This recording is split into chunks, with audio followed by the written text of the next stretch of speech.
that you would like another tutorial on making cloth diaper wipes. I'm making some boy diaper wipes today, and I wanted to do quite a few extra. I'm going to do flannel backed and terry backed with this tutorial, and using the different material gives you a little more oomph in cleaning the diaper bottom. I like to start out with washing all the cotton material because it will shrink and you don't want to end up having smaller baby wipes than you had before. So I'm going to show you how to do this. Okay, so this is the second tutorial for doing cloth diaper wipes. What I'm doing here is I'm just layering my flannel. I am going to make some double back flannel and some with the cotton terry from Joann's, and it's just like towel material. And like I said before, you can use some receiving blankets or anything that you have on hand, old flannel pajamas or anything like that.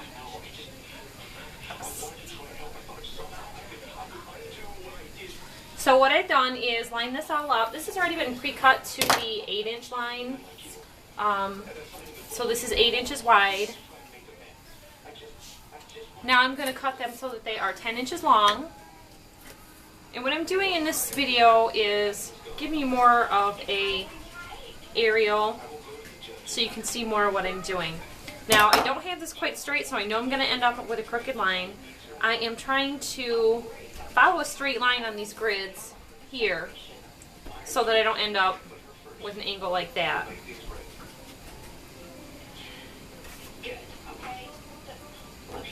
Okay, now we're cutting through 6 layers, so you want to make sure that you apply enough pressure with your rotary tool to get through all of those layers.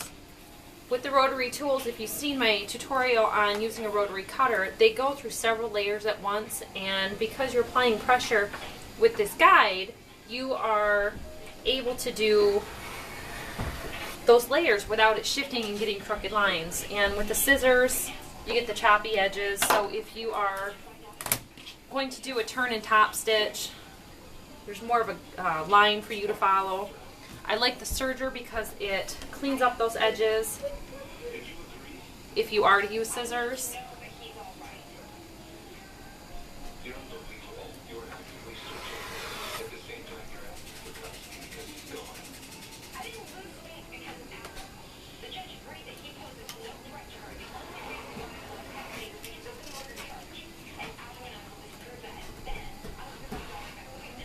And as you see, I'm trying to do this backwards just because I don't want to lose my 10 inches. I'm just going to turn myself around here and get that excess off. Usually if there's just a tiny bit, anywhere from 1/4 to an 8-inch, I just go ahead and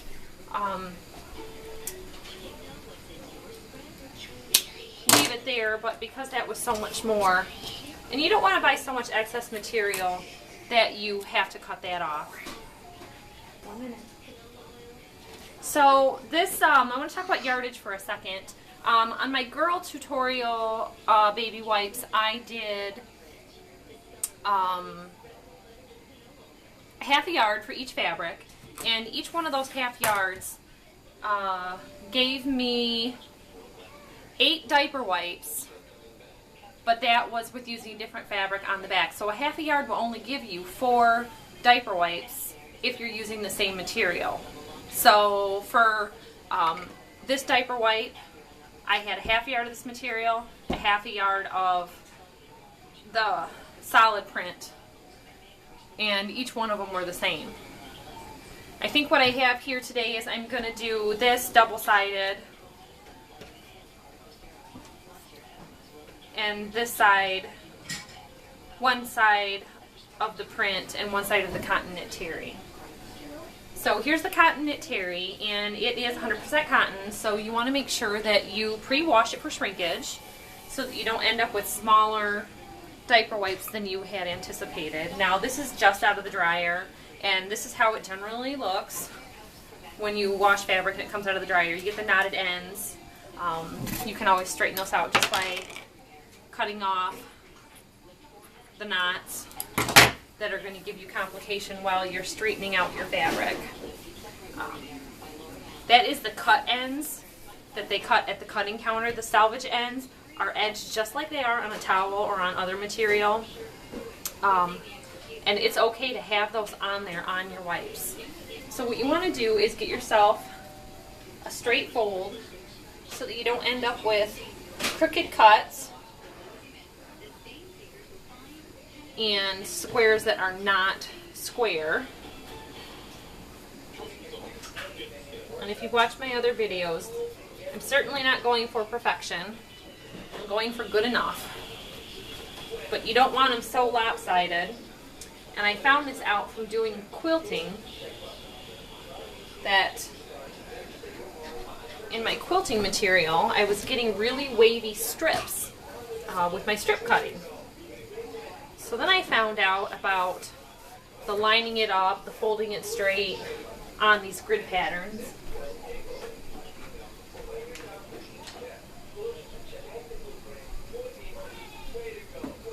So this is a little bit wider material than the flannel was. I'm not exactly sure what the measurement was. I'm cleaning up this edge.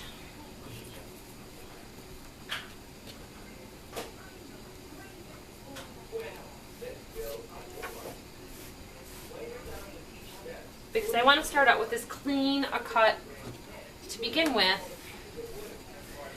And part of the reason why, even though the rotary cutter or the serger has the cutter on the side of it, you don't want all of these little bits gumming up your machine.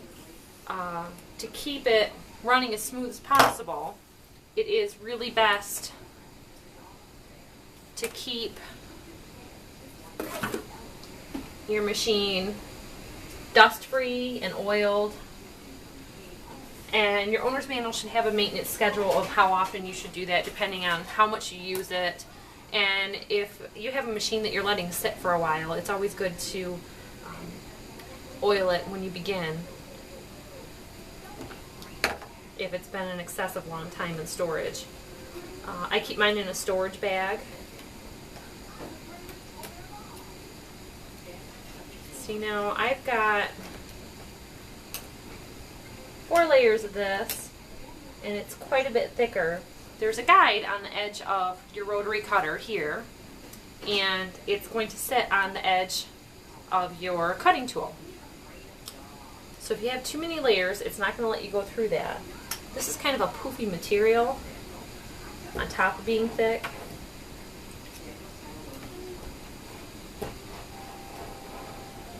So four layers is going to be a little bit much for it. So I think what we're going to have to do is, for this cut, I'm just going to apply a little more pressure.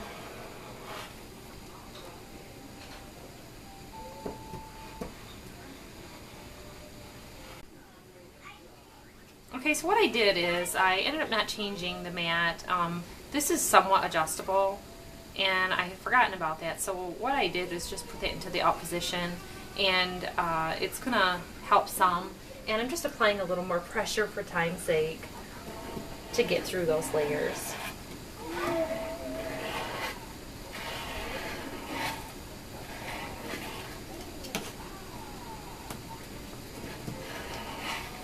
When you're cutting with the rotary cutter, it's best to keep pressure, if you're right-handed, with your left hand on that rule guide that you're using, so that you don't let go of it and then have to line it all back up to try to match that.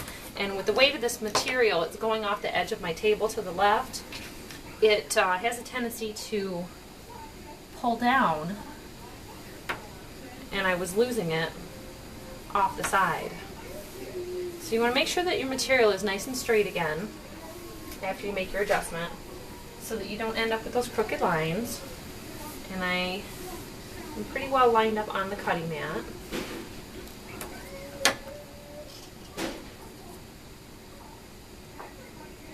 So again, I'm cutting this on the 8-inch mark. You can see the 8-inch here and here. It starts at 0, not at 1. So that's something that you have to keep in mind, to check that on your mat before you start cutting.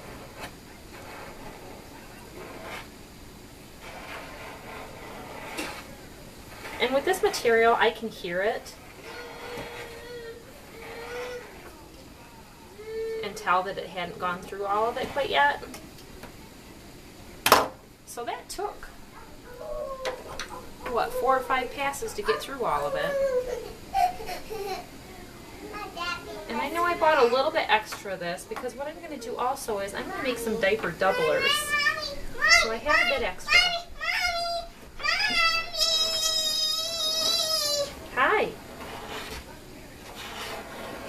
What's up, bud?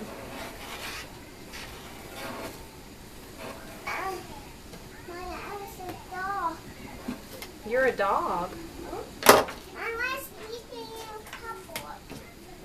so I'm going to save the rest of this for another project. And if you've seen my table in some of my other videos, I've got a few different projects going on because I am making diaper wipes and I am making diaper doublers or inserts. And we're making diaper covers and cloth diapers. So watch for tutorials on all those things.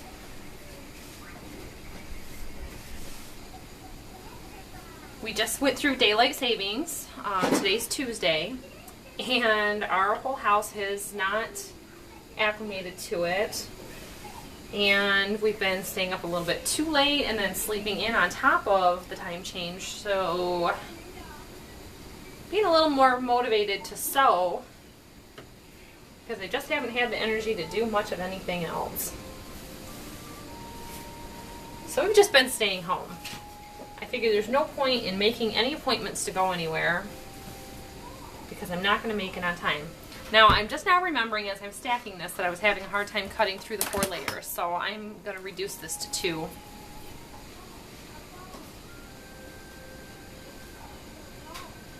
I have the habit of wanting to cut through as many layers as I can at once, and probably 3 would be fine, but since I've got 4 different sets of material here,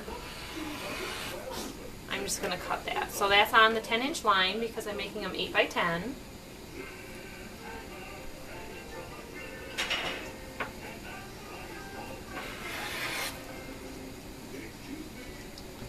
And I'm just stacking these off to the side next to my flannels so that I can continue on. When I'm sewing, they're going to be already stacked.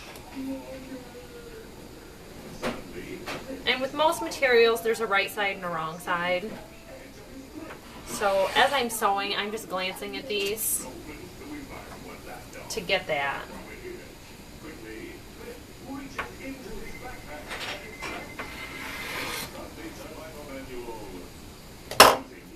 So as you can see, I just had a couple inches left over, and I'm just saving this.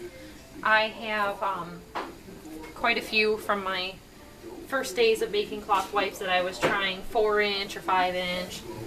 I'll just go ahead and sew them with my other leftover material because we use cloth napkins in this house, and that was another way for us to start saving. So what I do is keep a few of those extra in a drawer in the living room because my kids eat walking all over the house. That's why there's a video on carpet cleaning. So then I can just grab a napkin real quick and have that handy to wipe a drip or clean up a mess. And our boys are really big in the Thomas the Tank Engine. See, now that one I just messed up because I was not looking, and I accidentally cut this one 9 inches. So I'm just going to put that one aside also. Not a big deal. I'll just have one more that's a double flannel back probably.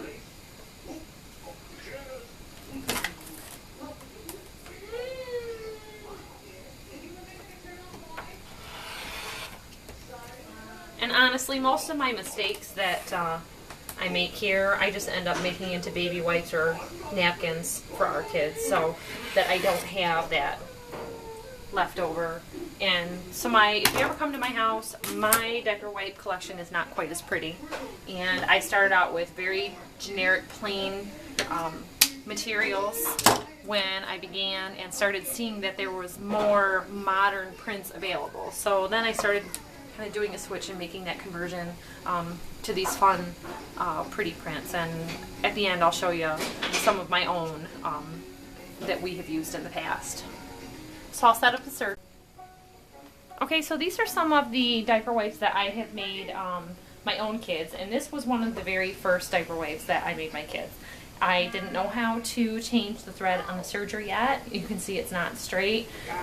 It does the job. So very, you know, just plain. I did just some neutral colors, and then I made this blue cloud one out of some fabric. I think that I got this at Walmart at the time, and found that that size worked a little bit better. This was about you know, 7.5 by 9, and decided I wanted them a little bit bigger. And I was pregnant at the time when I bought this fabric. I don't know what happened, but I was trying to make them smaller for the travel size container, and they work well for that. But I didn't want to have a bunch of different sizes. So then I started deciding, okay, that the 8 by 10 would work best. So just to show you, you know, in comparison. Yeah, see, this one is 6 inches.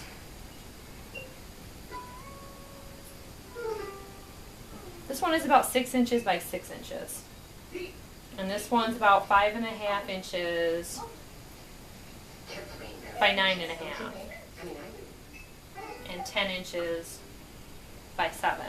So that 1 inch makes quite a bit of difference if you look at it. There's you know, that 1 inch makes a big difference. So, you know, the 7 by 10 work good. The 8 by 10 I think is even better. And you know, you can see, you know, the different sizes next to it. That was just kind of a stupid moment. So that's the size difference, and those are my baby wipes that we're going through now to get them used up. And you know, some of them have been around for about 2 years, and they're getting pretty. Okay, so now I'm going to show you how to serge the 2 pieces together to make your baby wipe. And I'm going to try to remember to leave my first one here open so that I can show you a turned and top stitched. You know, and with this one, it's real obvious to show, to see which one is the back of the fabric. And I'm doing these, well, I'll do the first one so that I turn and top stitch it for you. And with the terry knit, it's a little bit harder to tell. And because they're baby wipes, it's not all that fussy.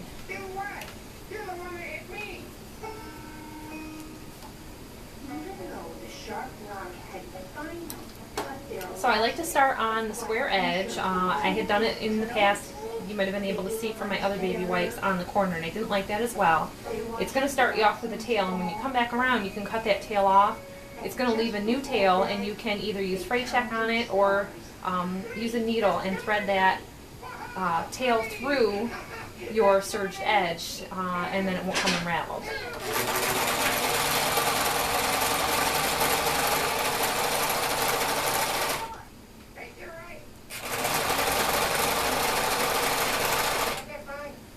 And if you watched my other video, I like to freestyle my corners. You can mark them. It's a lot of work to go through and do that. So I just get to about 1 inch from the corner and start to turn.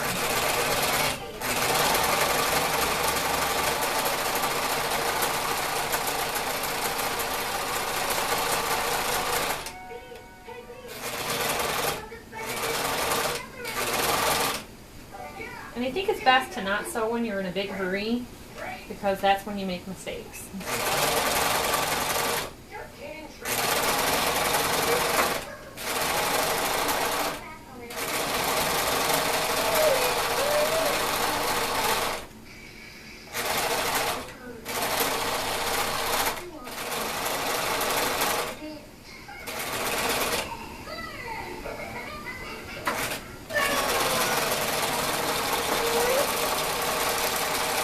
Left so I can turn and top stitch it. I actually made my hole opening a little bit small, so I'm going to have to break that open a little bit, and I'll show you how to do that at the end of the video, how to turn and top stitch it. So I'm just going to put that one aside, and we're going to start with a new square for a, and see, I am not cutting off so much. And you can do this with your cutting blade up, but I want those corners nice and curved and to not pucker when they're inside. So I like to do it with the blade down here on the serger, and this is the blade. On this machine, you just pull it to the side, and if you're not going to use it, you just put it in the up position. And there's a little groove right here, so you don't have to worry about catching your finger in it or anything like that. Probably the older models were not quite as safe. I'd heard horror stories about people using sergers in the past. The first time I used it, I was terrified. I went real slow. I still don't go that fast. I just figured there's no point in making a mistake. Now this particular white, I'm using a blue and a white thread. I'm using white for my uppers and blue for my lowers.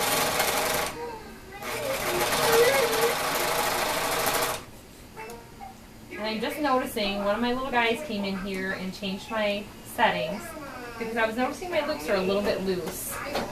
So you probably want to keep an eye on that if you've got kids in the house that are my age. This was Murdoch's work.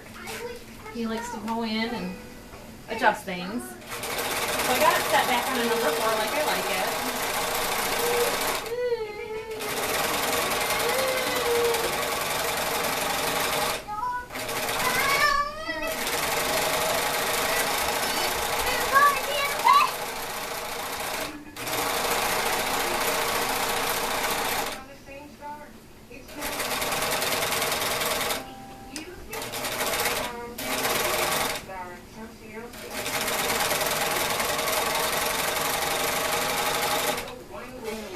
And I like to do these with just holding them together. You can pin them together to prevent any shifting if you like.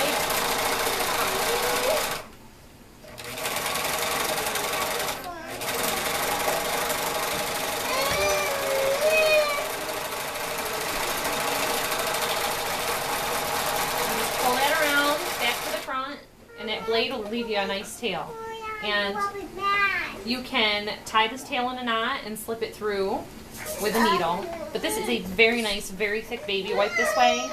And for number 2s, it's really good for scrubbing their butt, and then the soft side is real good for just wiping. So it's really good to do for their bottoms a wipe with this one, and then to clean up just to finish with the softer side. So that's your baby wipe.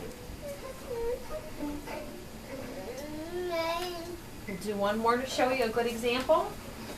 And if you have any questions, please post your comments or your questions. You can email me. I will answer anything that I can.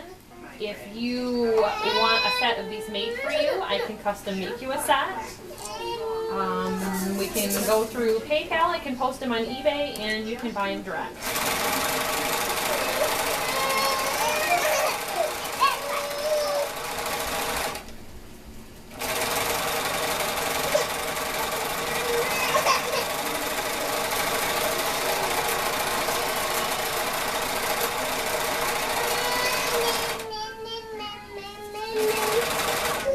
I did cut myself. I just wanted to show you. I hit the edge of that with my finger.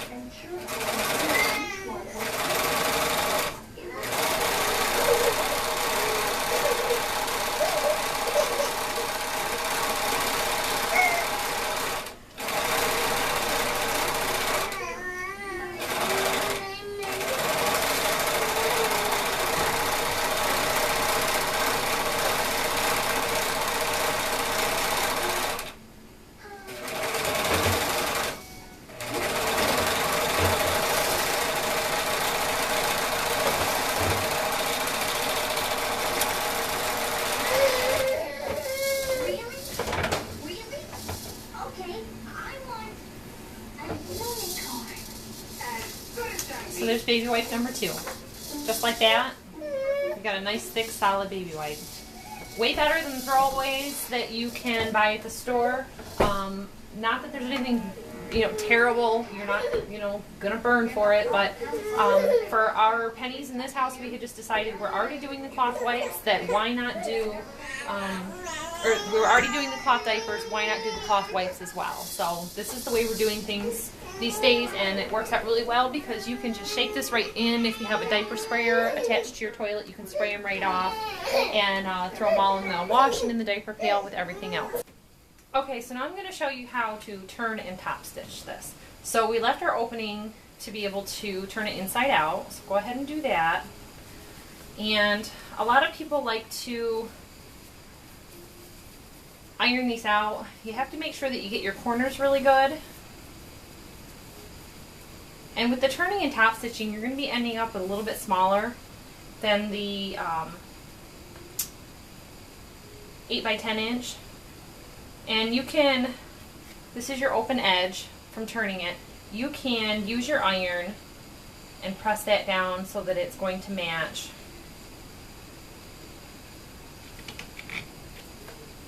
with the same as your serged edge. I'm not going to do that. I like to do everything in as few steps as possible. And you just want to stitch that close to the edge. And you can use a zigzag stitch or a straight stitch. I'm going to use the straight stitch just so that it's not going to be real obvious where I had it turned and opened. So a lot of what people like to do is line it up with the edge of their foot on the right side. And something that's different about sewing machines as opposed to your serger is you can't do square corners. So a lot of times on the sewing machine, I'll go ahead and just do these on an angle. And I just like to stitch close to the edge so that I'm catching my turned area inside, if that makes sense.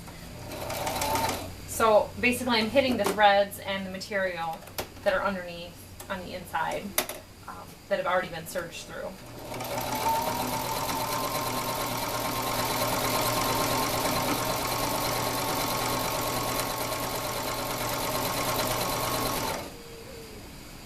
And the good thing about the pressing it with the iron is you don't get any puckering or anything as you're going because you've already gotten it straightened all out with your clothes iron.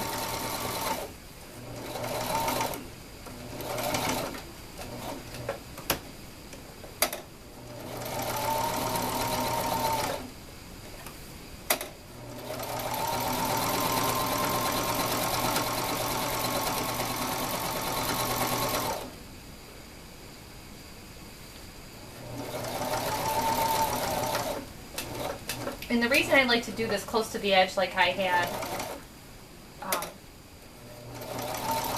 how I started off is, I don't want to have the closing stitch and then another stitch for the top stitch, just open from that. And then you're just going to want to back stitch or do some stay stitching to finish off where you had started.